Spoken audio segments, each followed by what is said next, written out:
From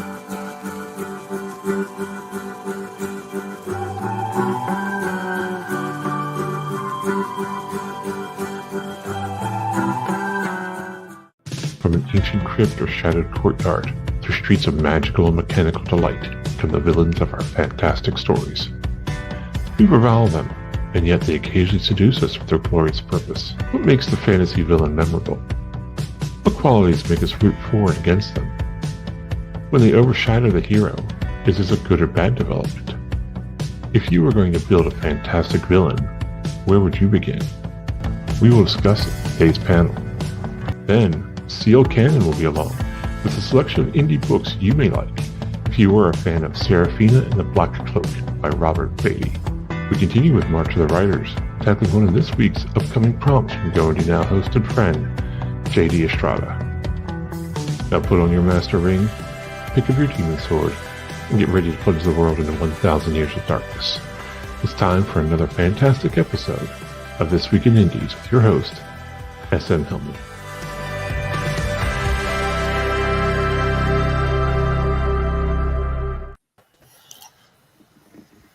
Hello, everybody. Welcome to our latest episode of This Week in Indies, why SM Hilman will lead us through a rogues gallery of what makes a good, fantastical villain. You may recognize me as the host of Zero Means You're Dead. On the Go Indie Now Network, and the occasional game master for Hit the Dice. The most metal actual play since Chuck Yeager broke sound. I want to thank everyone out there for joining us in chat, or if you're a NASA robotic explorer and listening to this 100 years from now, please remember that your comments are just as valuable and bring us in more viewers. We'd love to answer questions you pose. Speaking of valuable, let us hear from the curious minds of our panelists as they introduce themselves and reveal to the audience their favorite bird. We'll start with David. Hi, I'm David Green. I am in Ireland, on the west coast of Ireland, just outside of Galway. I write different types of fantasy, epic fantasy, urban fantasy, cozy fantasy, and my favorite type of bird is an owl. Awesome. Juliet? Okay, so I am Juliet Rose. I write a little bit of everything. I've written anything from contemporary fiction all the way to horror and everything in between, focusing a lot on supernatural. My favorite bird probably is the mountain bluebird, but my daughter just showed me the cassowary, which I had never heard of. It's a very, I guess the deadliest bird in the world, and I thought that was kind of cool. So so that one kind of took today's throne. Awesome. Thank you so much. Mickey? Hi, I'm Mickey Dubrow. I write mainly fantasy and science fiction, usually with a political commentary attached to it and satire. My favorite bird is a crow. I love how they talk to us and how clever they are.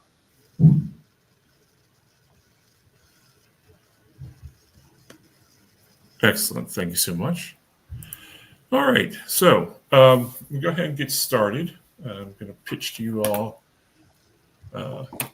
this question. Do you have a favorite fantastical villain? It can be one that you wrote, please. If you want to do that, let us know about it. One that has stood out to you over the years. Let's go ahead and start with Mickey. Well, some people will wonder if this is actually fantasy or not, but for me it is. The Devil. He's so clever. And he used to be a good guy, but then he disagreed with the boss and got in trouble and has been just a pain in everyone's side ever since. And everyone's afraid of him, but I like the Devil. I think it's just such a fun idea.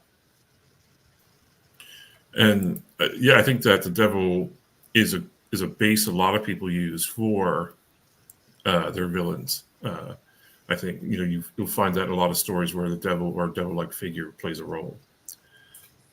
Juliet? Yeah, I was thinking actually as Mickey was answering, because I like a villain that tends to also be maybe a little bit funny. So I liked, I can't think of his name in The Stand, the villain in The Stand. I liked him. And then in Umbrella Academy, I really like the father in that because they're villains, but they're also somewhat likable. And so I tend to really gravitate towards them. Gotcha. Randall Flagg, I think, is who you mean. Yes, that's it. David?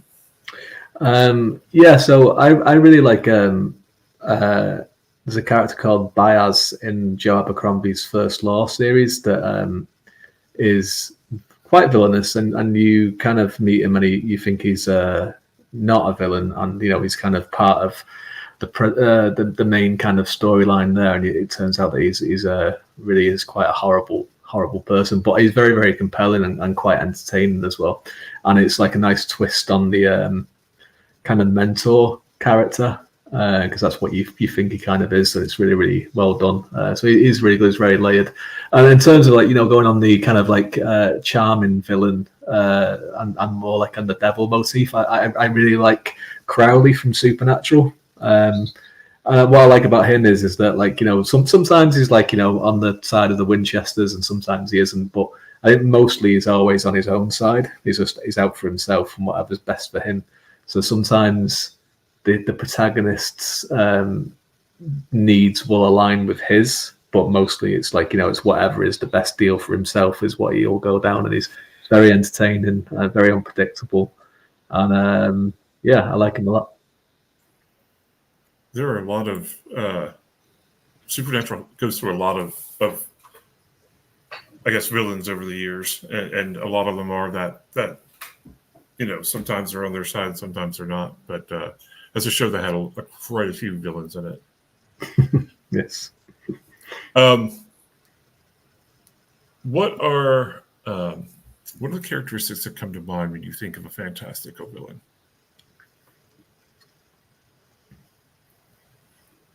Usually they have more power than the good guy, so they have to be something that the good guy goes up against. And but also I hate when it's so omnipotent that it seems impossible to do anything about them. I kind of feel like in Lord of the Rings, Sauron is kind of a two-dimensional character. We don't really know why he wants to take over other than he's evil and that's what evil does. So I like that in a lot of fantasies that at least the devil or the bad guy thinks he's the good guy, thinks he's doing the right thing, that everyone else is bad, and that he's just trying to set things right. And that sort of ignorance is a great thing to fight against.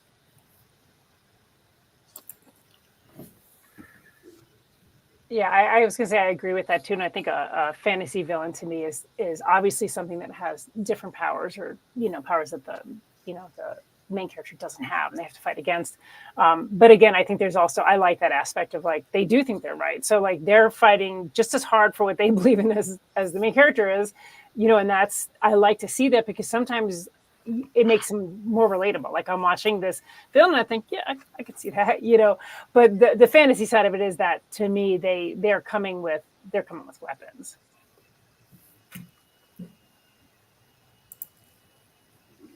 I'm still not over Mickey's Sauron comments yet. I'm just have to just take a few minutes to I could launch a tirade against that, but I choose not to.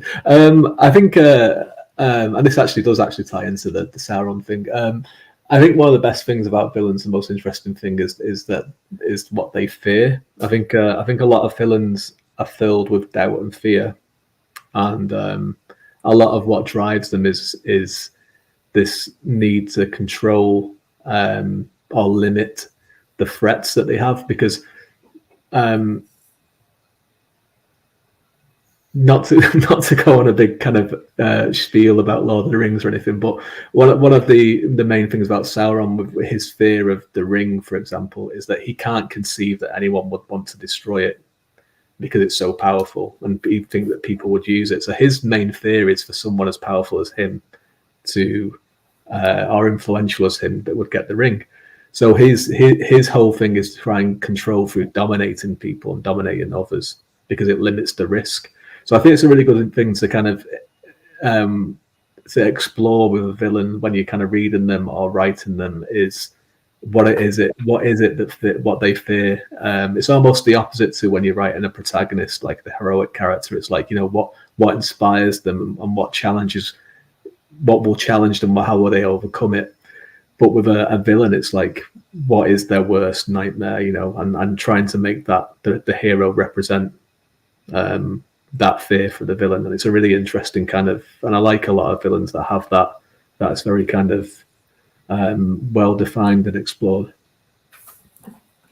And I wonder if maybe we should talk about Sauron for a second, because I was thinking when I was doing this, I was thinking, do I want to bring up, because I had mostly in mind villains that you could reach out and touch, that has some physical form, and I was like, well, what about?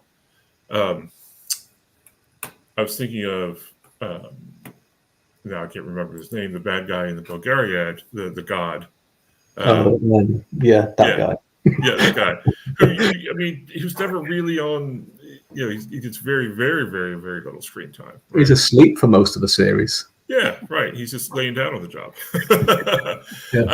And Sauron, as you mentioned, David, influences people, but Sauron really, not because of circumstances, I guess, really never gets involved.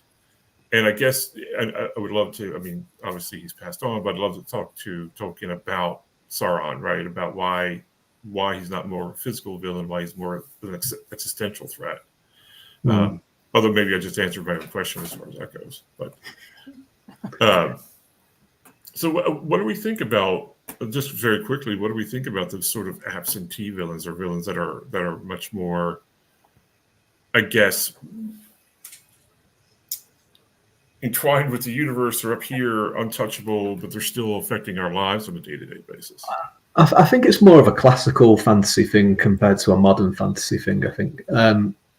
So in Lord of the Rings in particular, like, I think Tolkien, I could talk about this all day, to be honest. You've opened a real dangerous kind of worm.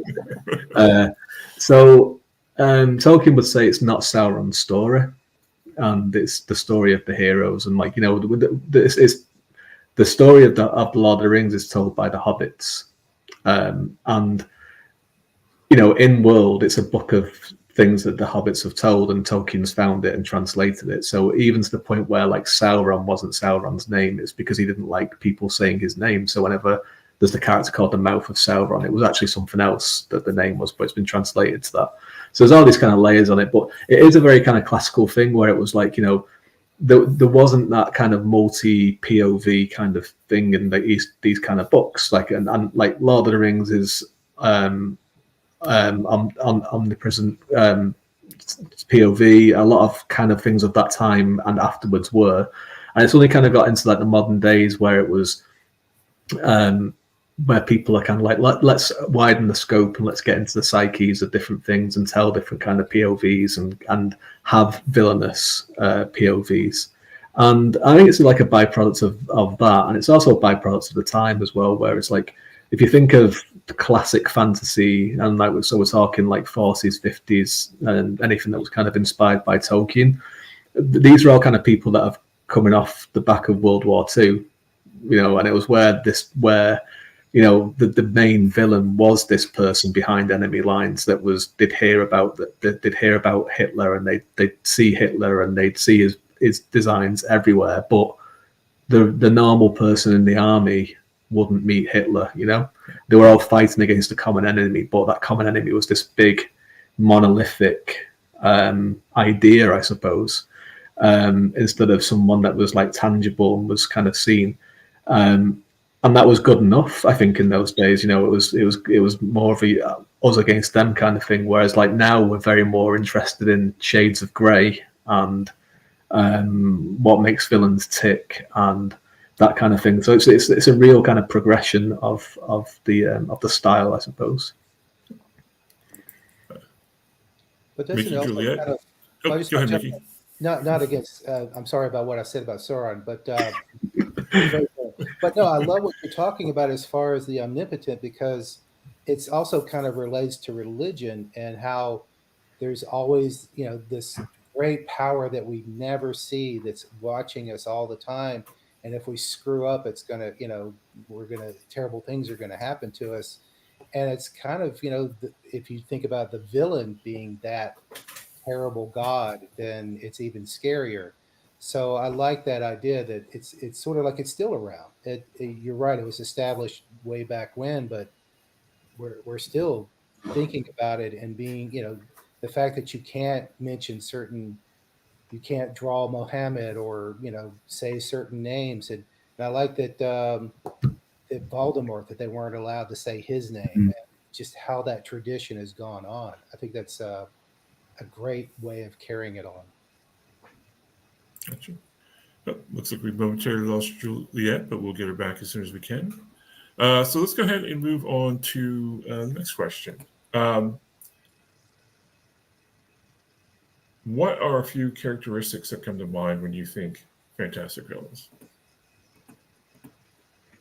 Again, it's kind of changed. Like, I think there's a place for a mustache twirling villain. I think still, that they're fun. They're fun to do. Like it's sometimes it's nice just to watch or read someone who is just completely unashamed and unapologetic about their evilness.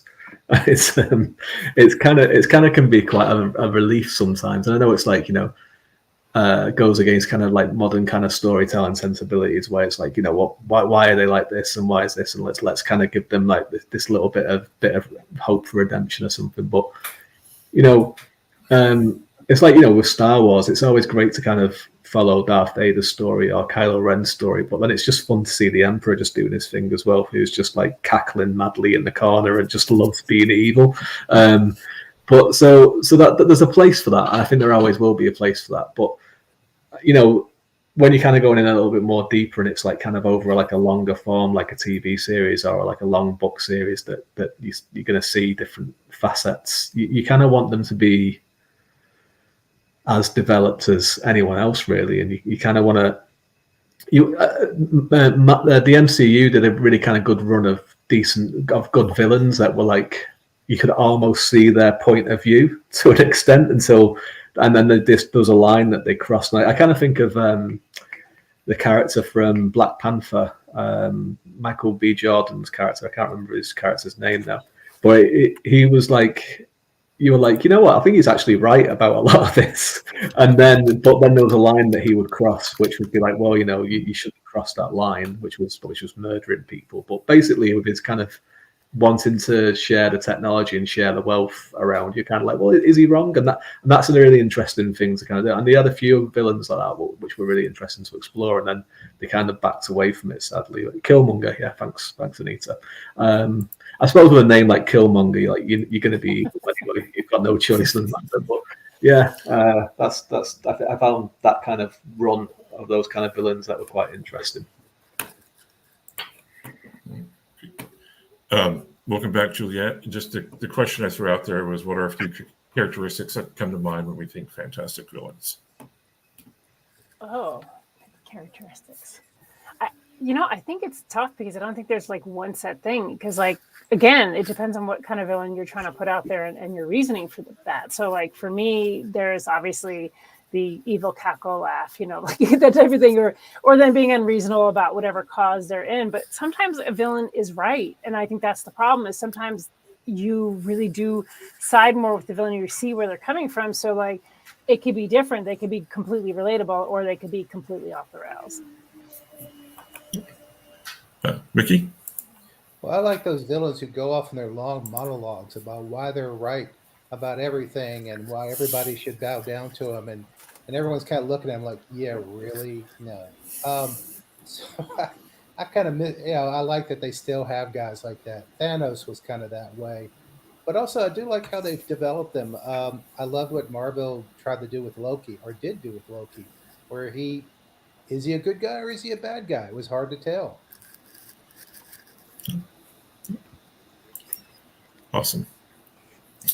I don't know. I think that if Loki's actor had been less attractive, people would have, been as Tom Hiddleston's very popular. So very, very charming as well, isn't he? It's the delivery of, Yeah. All right. So when you are building your own villains for your own stories, where do you begin? Well, for me, it depends on the villain, but sometimes it's based on a real villain in my life, or somebody that was unkind or whatever, and I'll use aspects of that, of course, and then build off to make my own villain. But like this current book I'm using, the main villain is definitely based on somebody that was not nice to me when I was a child, and it's kind of my way of exacting revenge.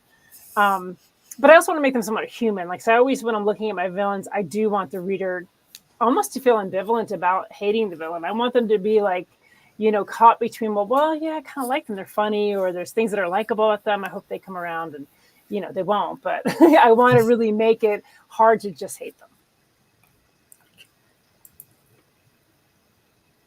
Yeah, I think the main thing I start off with is, what are they afraid of? Why are they being this way? And usually it's usually something they often can't verbalize themselves. Otherwise, they would have been in therapy and would have figured it out. But yeah, what is it? Are they afraid of, and why are they stopping others as a result of that fear?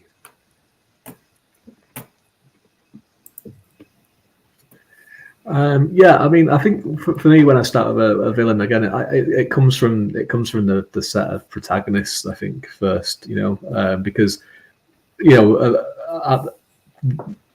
the purpose of, I suppose, of a villain is to kind of is to antagonize the protagonist. So you kind of want to kind of look at how they're going to mesh with the protagonist, how they're going to challenge the protagonists. And exploit the weaknesses of the protagonist, I suppose, and everything else. But then once you kind of have that basis, it depends on what kind of story you're telling. Like, there's certain genres that you kind of have to be mindful of certain storytelling tropes and narratives, and make sure you don't kind of stray too far away from that. If you kind of, because that's the kind of bread and butter, but you want to add some wrinkles here and there and everything, and again, it depends what kind of story you're telling. Like, it'd be very, very different if you're telling kind of a inversion of a redemption arc, which would be like the fall of a heroic character into villainy, which is very interesting, and I really love those kind of stories. So yeah, it depends what you kind of writing. If you are telling that kind of story, you're starting with where you would with anywhere else, really, and it's all in one package, and they're always fun to do. I think, and especially in fantasy, I think there's a temptation to make your villains give them some kind of, I wouldn't dare say magical power, but something superhuman in that regard. But do you prefer your villains to be like physically dangerous, or more authoritarianly or magically dangerous, I guess? Do you have thoughts on that? I kind of like the more mentally kind of, like they've got like a very kind of like, strong intellect, or they've got like, certain deviousness to them. Someone who's like not going to be kind of outfought instead of outfought, because I think there's so many villains that are kind of like a better and bigger version of the protagonist, and I think there's a place for that.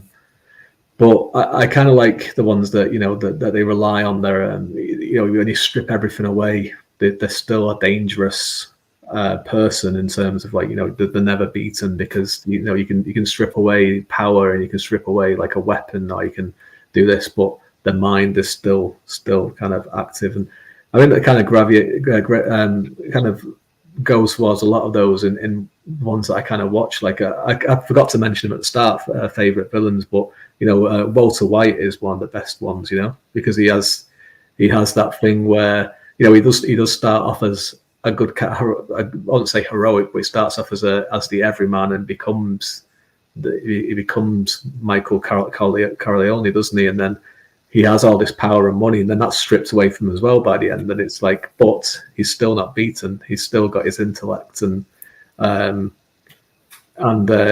he's unrepentant to the end, really, isn't he? Because I think at the end he's kind of like, I was good at this. I enjoyed it, and it's like, fair play to you. But it's good. So yeah, I like that. You know, you break them right down to you take away everything, and they still pose a threat. I think that's very compelling. Yeah, I agree. I don't think it's an either or, and I think it depends on the story. You know, what kind of, I guess, weapons you're giving them, whether it's psychological or magic or physical weapons. I think one depends on the story you're trying to tell. Two, I think it has to be more than one sometimes, because I think that's the thing. Is it seems like an easy thing. We just got to take away this power and then we beat the villain. But what if there's that psychological element as well? Then they have to fight against that, and quite often that's turning it onto the hero, is, you know, that psychological aspect. And I really like when, like that with Walter White, I really like when you're not 100% sure that's the villain to begin with. Like, you don't know if this character is actually helping the hero or hurting the hero, and I really like that kind of trope idea, just simply because it puts you on your ear. You don't really know what to expect next. Yeah, mine usually have some sort of political satire to them. So it's usually an authoritative figure who is a threat. So their authority and the fact that they have not just, they may not have more power than the good guy, but they have more people behind them, and more authority to do things to box in the good guy. And so I guess I've always been fighting the man. So I kind of relate to that. Awesome. We have a few comments here from from our audience. Going now is that it's English accent. I mean, that is kind of like everybody hates the English, right? Or at least they make good bad guys in American-made films. Then we have I'm no Michael Corleone comment. So yeah. All right. So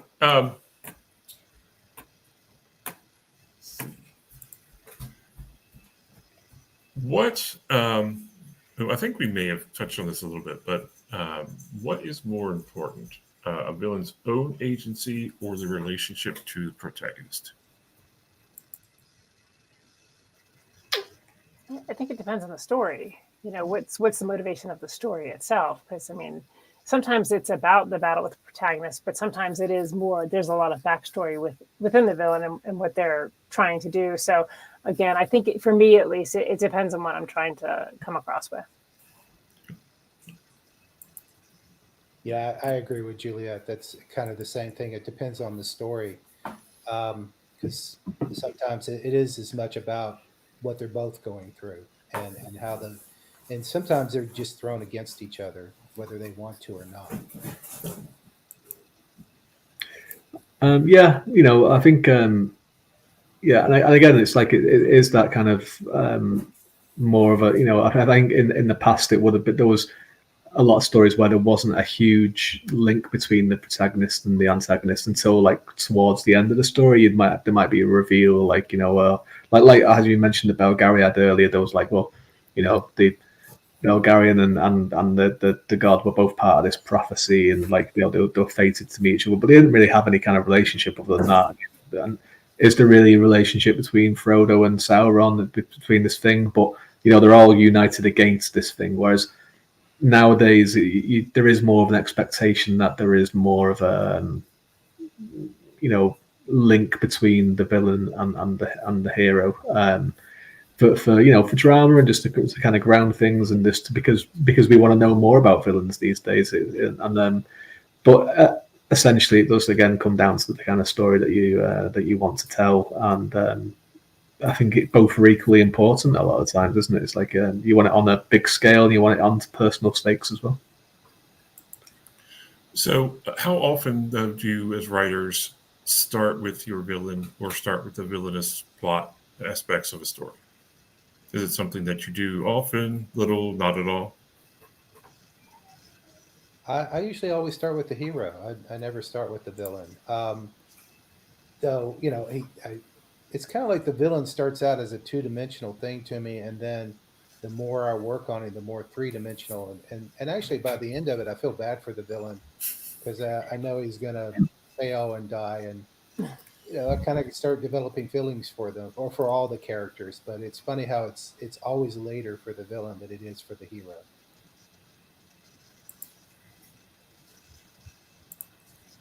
Yeah, and I agree. I think that for me, I know that I need that aspect in the story, but I start with plot and then the hero. And then the villain often is kind of built out based on what I need it to be to create really the most tension or the most, battle kind of within the hero and the story itself. Yeah, I always start with the heroes, and then and I kind of do a lot of world building before I even get to the villains. A lot of the time, then I kind of see how they can kind of fit into that kind of picture. But when I'm writing the story, I think I always look forward to when I'm going to get back to writing the villain POV. They're always great fun to. They're always great fun to write and to descend into depravity and what have you. It's always good. Excellent. Well, before we continue our discussion about villains, let's hear from CL Cannon and This Week in Indies.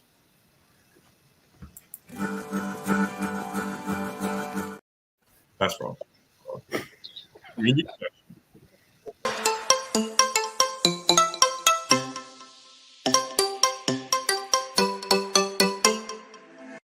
Hey guys, CL Cannon here from Fiction Atlas Press, bringing you another Indie Connection. Today I'd like to tell you about some indie books that you might enjoy if you're a fan of Robert Beatty's Seraphina and the Black Cloak.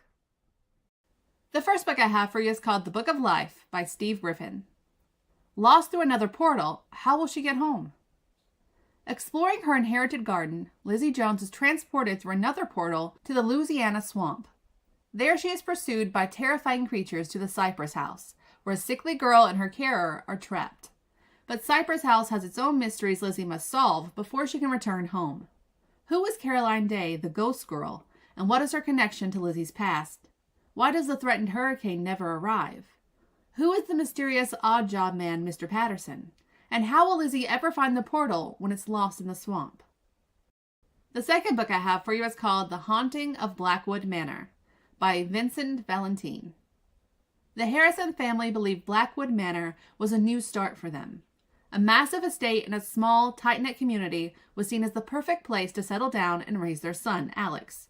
What they didn't know was that at one time Blackwood Manor had been Blackwood Orphanage, the site of a horrible fire that claimed the lives of dozens of innocent children. As the Harrisons settle into their new home, the dark secrets of Blackwood Manor start to reveal themselves. These halls are haunted by the ghosts of children who never got to live their lives, and they want the Harrisons' young son, Alex, to come be their new playmate, forever. The third book I have for you is called Chasing the Lights, a CT Journey by Sherry Hutchison. When CT, a stubborn young girl with a vivid imagination, begins to see floating lights in the forest, she's drawn to them. These magical flying beings are leading her into a world within her own, and she's not afraid to chase them.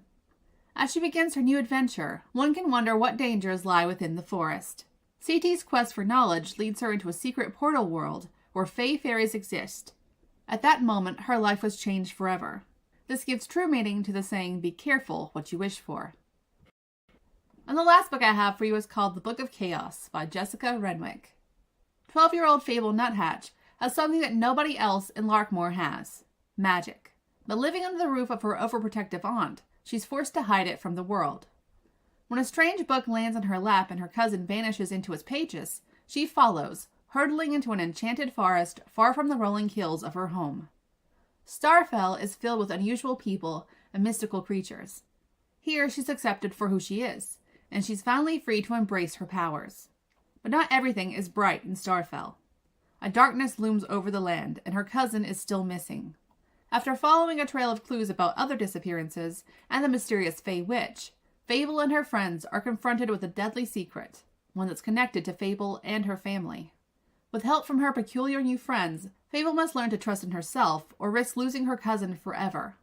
Can she face the wicked secret hunting her and save him before it's too late? Okay, that's all for me this week. I'll see you next week on Indie Connection. Bye!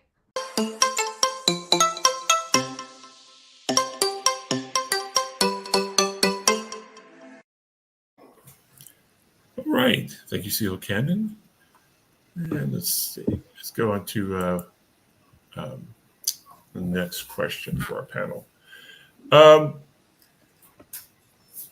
We brought up Loki earlier, and I think that even regardless of where Loki ends, I'm not going to spoil it for anybody. There is a certain redemption, if you can call it that, to Loki's character. How do we feel about redemption arcs in general, and then within our own writing? For villains, obviously. I think, I don't know if you say this with everyone. I think it depends on the story. I mean, I think that there are times where redemption is important to that villain's story because maybe they came out of suffering themselves and so they're kind of lashing out, but they are redeemable, where I think that sometimes villains aren't redeemable. So I think you have to just determine whether or not your villain has that in them or not.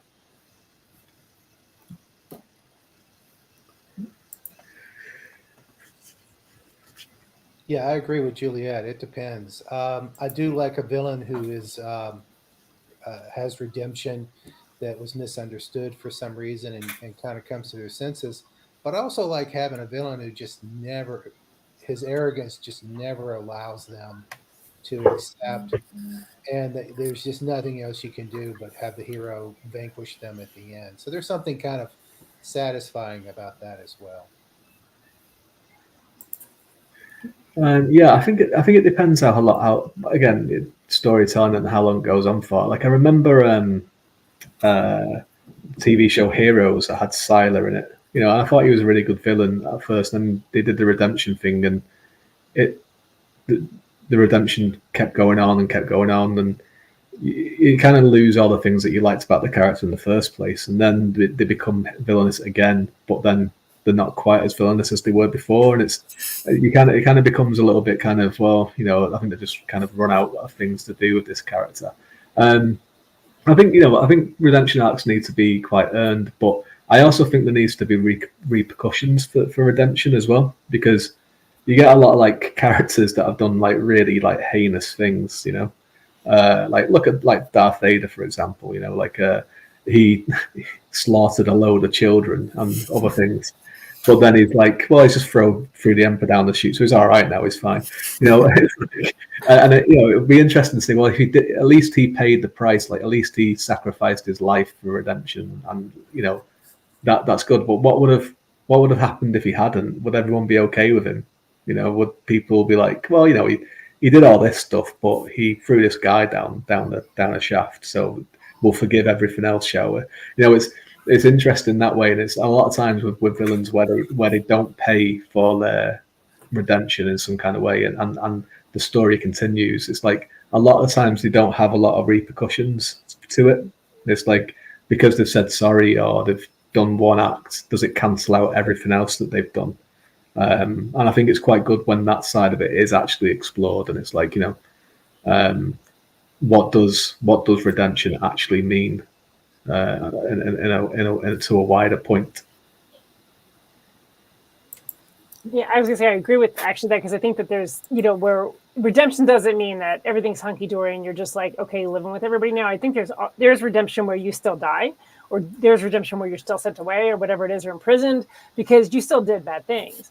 What I also like is like the false redemption story where you think there's redemption, but really they're just playing another card to get what they want. And so they think, they come and they give their sob story and everybody's like, oh, okay, you're really a good guy that just suffered. Really, they're just using another way to get what they want. I love that kind of storyline.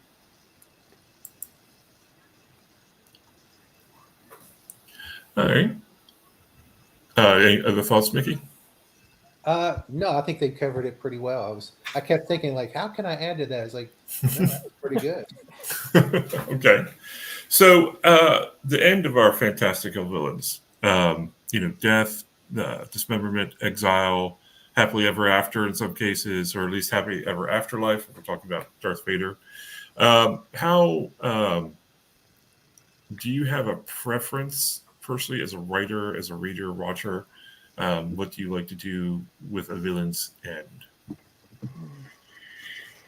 Depends on the story. That's what everything depends on the story. I think that it depends on how despicable they really are. I mean, there are villains again that you kind of like or you kind of relate to, and maybe you want to see them redeem themselves, and then this time you want to see them die. I tend to do the want to keep him die in my own stuff, but when I read, I prefer a backstory. Yeah, when I'm writing, it depends on whether I want to keep him around for another story.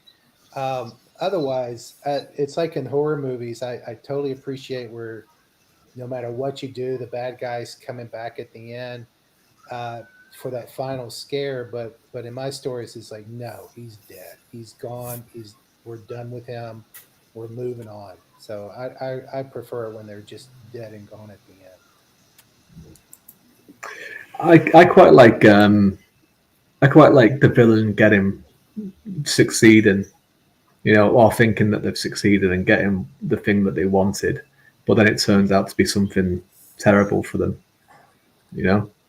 and I think that's like, and it's a good kind of, it's because the kind of, when the villain is kind of like blinded by their like greed or desire and or what have you, and they can't even conceive of like this thing that they want, there might be strings attached, or there might be consequences to what they've done. And I mean, that's really, I really like it when I kind of come across that, and especially when it's like kind of the protagonists know what they're doing. They kind of like, it's the only way they can kind of succeed as well. Like, and I kind of think of like again, the Matrix sequels have got a lot of problems with them, but it's like the only way they could defeat Agent Smith at the end of the third one was to let him take over, and he achieves what he wants, but then it's like it's his destruction at the same time. And I think that's like, it's a good, I kind of like it. If it's unusual, it doesn't happen a lot. I think, again, it's one of those things, if it was overdone, you'd be sick of it, but it's done just enough to be interesting, I think. All right. And I think probably we'll wrap up on this idea. I think we've probably touched on it in little spaces like that, but sympathetic villains, is that a good trope, I guess? Is that a good technique? Or is the sympathetic villain overdone, do we think? I think it's good. I think it's definitely done. But I think not knowing going into it, when you don't know it's a simple, you just don't know really what's going on. It definitely kind of keeps you on the edge of your seat. You're not really sure if what the villain's presenting is truth or just another ploy, So I kind of like not really knowing if I should sympathize with them or not. Like, are they lying, or are they, or they genuinely have suffered and this is their revenge for that? So I think it's done, but I think luckily, still the standard villain of just the bad guy, is done more. So I think it's still a good trope to use. I agree. I think I like it. If it really sort of brings out, it makes them more interesting that we find out why they are the way they are. And you're right. It's sort of a new thing that we're exploring, but I don't know. I feel like it kind of is the way we're sort of in the world dealing with conflicts. It's like it just doesn't stand anymore to just demonize someone. We have to try to understand them, and I like that it's happening in stories as well. Yeah, like, I think it can be interesting. I think it's good to kind of like explore them and all that kind of stuff. But I think as well, there needs to, even with a sympathetic villain, needs to be that point where it's like, they go past the point of no return. They have to really kind of double down on it at some point. Like, it's good to kind of get a conflicted villain and all that kind of stuff, but you need them to kind of really kind of go for it at some point and then cement it in like the kind of reader or the viewer's mind that, like, well, this is the come to Jesus moment, I suppose, is what they kind of say, isn't it? With it, where it's like there's no coming back from this. But I think there still is a place for the unsympathetic villain too, particularly like, you think of like horror movies, particularly slasher movies, like, Halloween and Friday the 13th, and there's still like a great love for that kind of unrepentant, kind of just unstoppable, almost alien kind of hunter, basically, and then obviously there's different versions of it, and there is some versions like Terminator, I suppose, where they have tried to kind of humanize that as well, and they've tried to do it in Alien as well in a way, and to varying degrees of success. But I think there's always like that kind of draw and need to it for this, like, this almost kind of faceless enemy that is just like completely unrepentant and unsympathetic. Well, I think we it's interesting. We talked about Killmonger, and for me, he's kind of unique because on the one hand, you do sort of see where Killmonger's coming from. Like, yeah, you're right. You got your facts aligned, right? But at the same time, he's completely unrepentant. He doesn't regret one thing he's done, and so it's hard to sympathize with him, even if you agree with him. And I think you compare Killmonger to, say, Thanos, who they try to, I guess, in some ways, make him. It's like, oh, we kind of see where Thanos is coming from, and you make him a little sympathetic. But in the end, for me, it's like, no, you're just a giant butthole, and I have no, I don't care how sympathetic they try to make you. You're just wrong, right? Your methodology is wrong. It's that thing where you have like Killmonger and Thanos. They and Thanos in particular, they convince themselves of their own points that they're right. Because there's the thing with Thanos is like, well, if he's got all this power and it's saying that like resources are always going to be are always limited, then why not just create more resources? So there's that thing. What he's convinced himself that this is the only way. But with Killmonger in particular, that they're very so committed to it that it's like they have to achieve their goals, and it doesn't matter the cost. Which I think is what separates them from the hero, where it's like there is always a line that they won't cross, and there's always a certain amount of collateral damage that they're not willing to take on board. And with someone like Killmonger or Thanos, that doesn't exist. The way past that maybe it did at some point in their lives, but the way beyond that now. I'm glad y'all brought up Thanos, because in the Marvel What If series, where they had it where Thanos had not destroyed everything and he was is bad, but he kept telling everyone his idea, and they goes, wouldn't it be like a good thing? And they're going, yeah, except for the genocide. It's it's still genocide, no matter how you look at it. And he just kept trying to argue the point over and over again. So even Marvel knew that what he did just couldn't be justified, no matter what.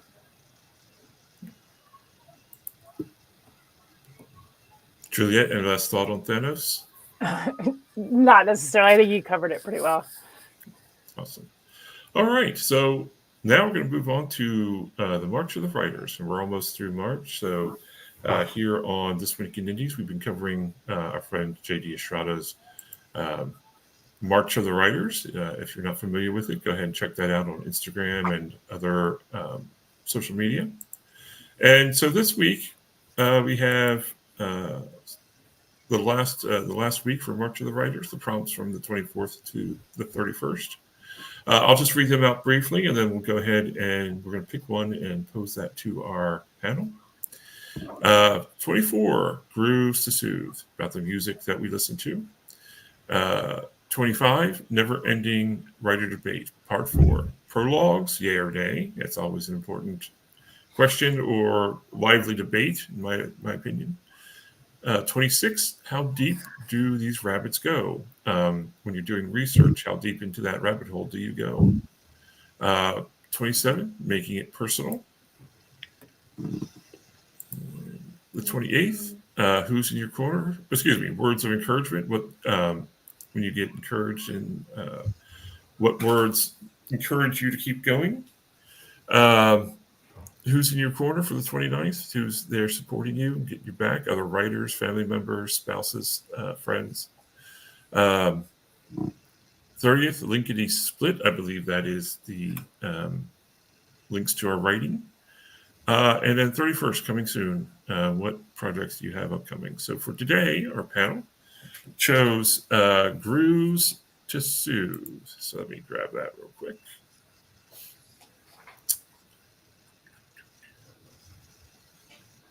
Grooves to Soothe. It has been reported that savage beasts can in fact receive relief and mental peace thanks to music, or something like that. In short, I'm not sure we're all savage beasts, but I guess some of us are. In short, there's a march of the writer's playlist. What are some tunes that you think should be definitely added to your list? And do you have writing playlists of your own?